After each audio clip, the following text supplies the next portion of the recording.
बेवकूफ़ आदमी है, उसने वो बैल जो है वो अपने ऊपर जो आई हुई थी वो दूसरे के घर डाल दी, वो बैल दूसरे को बेच दिया और दूसरे के घर जाकर मर गया।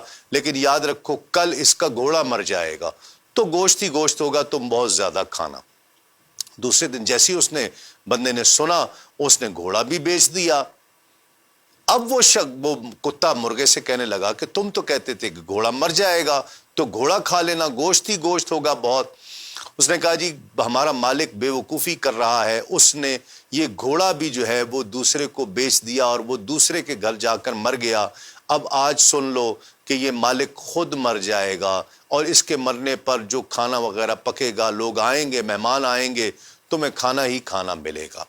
जब उसने ये बात सुनी तो भागा दौड़ा और हज़रत मूसा अलैहिस्सलाम की बारगाह में हाजिर हुआ कि हुजूर करम फरमाएं, मुझसे गलती हो गई बहुत बड़ी कि वो तो बैल के मरने की खबर सुनी, मैंने बैल बेच दिया, घोड़े के मरने की खबर सुनी, घोड़ा बेच दिया नुकसान से बचने के लिए। अब वो कहते हैं कि जी मैं मर जाऊंगा।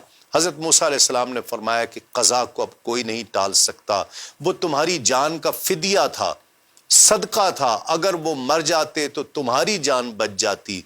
लेकिन मैं तो तुम्हें कहता था कि जानवरों की बोली। अब वो बड़ा घबराया, परेशान हुआ, बड़ी इल्तिजा।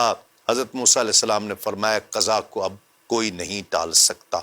नाज़रीन किराम, ये जो छोटे मोटे नुकसान हो जाते हैं ये हमारी जान का हकीकतन सदका होते हैं।